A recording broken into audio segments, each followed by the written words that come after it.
भारत पाकिस्तान के बीच cease fire तो हो गया है, लेकिन ये सीज फायर किस आधार पर हुआ, इसे लेकर तनातनी बढ़ गई है।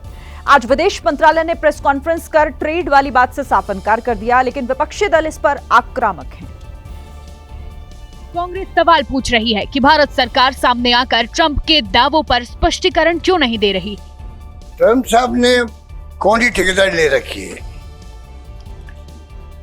वो ठेकेदार बन गए खुद ही, या तो खुद बन गए या हमारी चुप्पी जो है हमारे देश के सरकार की, उस चुप्पी ने उनके हौसले बढ़ा दिए हैं।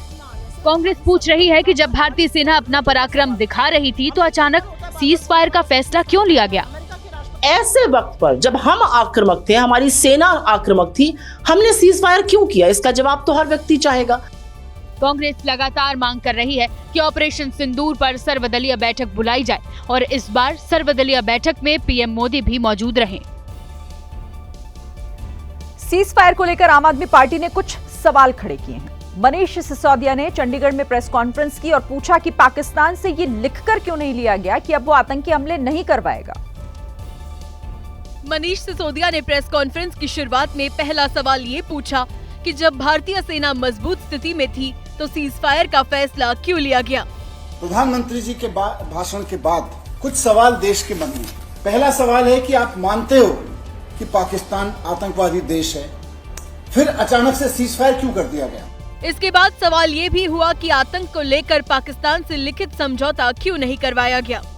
पाकिस्तान ने हाथ जोड़े और मोदी जी मान गए। 1971 में इस देश में नजीर है इस बात की कि किसी के हाथ जोड़ने से देश नहीं मानता रहा है। प्रधानमंत्री को बुला के लिखित समझौता करवाया इस देश ने, और आज आप कह रहे हैं कि हम मान गए। आम आदमी पार्टी कह रही है कि जब महिला पर्यटकों के हाथ जोड़ने पर आतंकियों ने उनके पति को नहीं छोड़ा, तो फिर पाकिस्तान के हाथ जोड़ने पर सरकार क्यों मान गई। सीमा पर संघर्ष में पाकिस्तान का साथ देने वाले तुर्की के खिलाफ देश के अंदर गुस्सा लगातार बढ़ रहा है, जिससे तुर्की के सेब निर्यात की गाड़ी पटरी से उतर सकती है।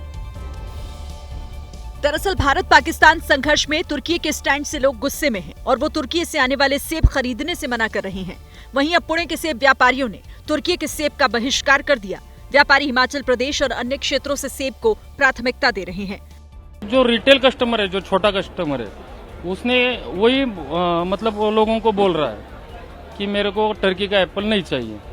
तो हमने सोचा यार ये रिटेल कस्टमर बैन कर रहा है, बायकॉट कर रहा है, तो अपन भी करेंगे। तो इसकी वजह से हम लोगों ने भी बायकॉट करना चालू कर दिया इधर।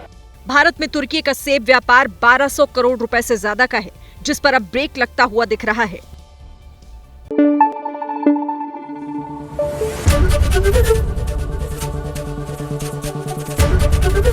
एबीपी न्यूज आपको रखे आगे।